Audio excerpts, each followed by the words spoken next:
Alex, when you've got a game like this where qualifications decided, top space is decided, how hard is it to get the team motivated for it?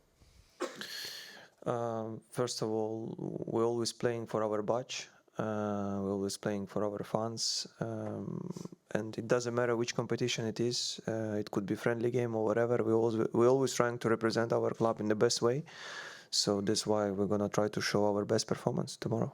Is it important as well, given the defeat of the weekend, to try and get some momentum back, particularly when you've got a game at Anfield next week? Well, it's not easy, to lose the games, but it's the most important thing, I would say, how to react on the next one. And of course, we need to bounce back, and definitely we're gonna try to do our best to do it. We have an amazing team, and we're also keeping in our minds that we have a lot of games ahead of us, but we're trying to stay on our feet, and we're trying to work hard, like every day, I would say, and let's see what's gonna happen. And just on a different note, I wanted to ask you about Nico Jovio, is someone you know from Manchester City, now at Arsenal. He's obviously turned Arsenal this season to the #1 for set-piece goals in the Premier League. I just wonder if you could give an insight into how he's done that and what he's like as a coach that makes him so effective. Oh, he's amazing, honestly. Amazing professional, amazing person as well, and you can see it, every single day at training ground, the way he works. He's absolutely a professional in terms of everything, and he's working so hard. He's trying to improve us, on set pieces, and we're learning. Alex, just to keep on that theme about Nico, had you ever worked with a set-piece coach at any of your clubs before Manchester City, and how much time do you spend on that throughout each week compared to other clubs? To be fair, I never had a set-piece coach. Obviously, no. Before, before City, I never had in my life, and I think today in modern football it's so important. Because any set piece can make the difference, during the game. It could be 0-0, and then the last moment you can get a corner and you can score from it. So you just need to be fully focused on each set pieces, and it's not about just free kicks or corners or penalties. It's also throw-ins. So that's why we're trying to improve in all these directions. It's one of those things that people always say that players don't like doing the set-piece training because there's a lot of standing around. But, you've seen at Everton this year how many different variations you had. How does Nico manage to get the players to buy into that so well? Well, first of all of us, we are professionals, and we're trying to give our best on the pitch. Is it training ground or stadium, whatever? And it's a good question, to be fair, because as a football player, you always wants to move. You always wants to compete and play some games. So I don't know, whatever. And set piece is more like, I would say, about to be focused and just to pay attention on that. One down here, yeah. Hello, Oleksandr. How was it the year at PSV? How was it for you in your career? And how was it to play together with Luuk de Jong? He's still here. You will meet him tomorrow at the pitch. Well, first of all, that was an amazing experience for me. Very important year in terms of my career. Even, if you look at on the paper, I didn't play much, or I didn't get what I really wanted, before I joined PSV. But honestly, I wouldn't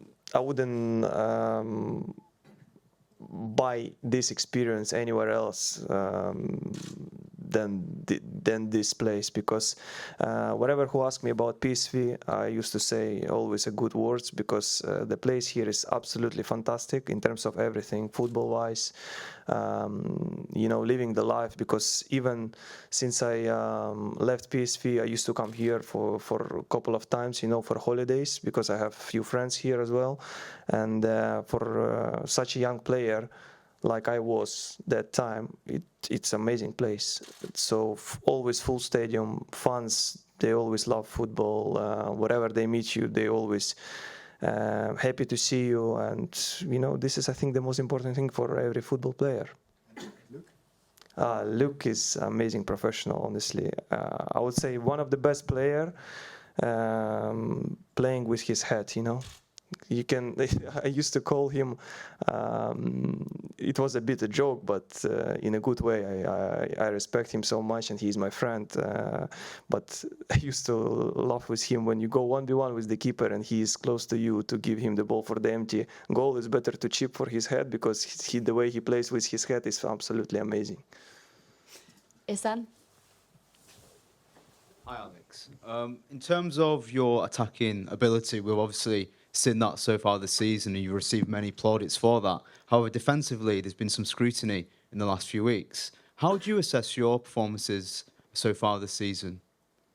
Well, I'm definitely not the guy who's gonna judge myself. I have coaching staff, I have manager who's gonna describe my games. Obviously, I know that I'm doing mistakes on and off the pitch every single day. I'm learning from it, but the most important that's understanding that all of us, we are human beings, we do mistakes, but the most important is how to react on them. I don't try to repeat them, and at some point, at some moments, I'm losing the concentration. So the thing is, you need to realize where and how to solve these kind of problems and try to avoid it for the future. And mentally, is it quite hard to deal with all the outside noise? And in terms of a defensive aspect, has it made you a bit more conscious of the defensive side of the game, or is that just outside noise to you? Well, I'm trying to be focused on the things which I'm doing every single day. I'm trying to improve myself. I'm trying to be a better version of myself, you know, every single day. And then the rest is, honestly, if I'm going to pay attention on some things around me, which is not that important, then I'm going to lose my concentration for sure. Kaya? Hi, Alex. There's a few young guys who've travelled with the squad today. I wondered if you could just say a bit about what Ethan, Lino and Ruel have been like in training, what's impressed you about them. And I know you're only 26 yourself, but you're one of the senior players in the squad, one of the leaders. And have you said anything to them to sort of calm them ahead of potentially making their debuts tomorrow? No, they are amazing. All of them. I can see them almost every single day at training ground. The way they train, the way they're working, they definitely deserve this chance. And hopefully we can see them. We can see them very, very soon on the pitch. From my side, when I was younger, and when someone was giving me any advice, I was really appreciated. You know, all of us, we are different, and we're reacting to situation in different ways.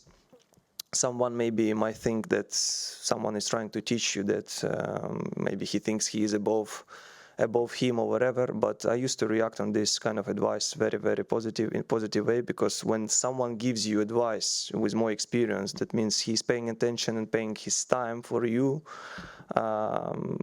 So that's why I'm always open for anyone, I mean, who is younger than me or whatever. Even now, being at 26, I'm not shy to ask some advice from Jorginho or more experienced players. And as well as talking to the guys, how important is it to show leadership in the way you play on the pitch and keeping your style going? I know, as Isan was focusing on there, maybe there's been a bit of scrutiny on it, but how important is it to you to keep playing your game in the way you keep playing it? Well, like I said already in the previous question,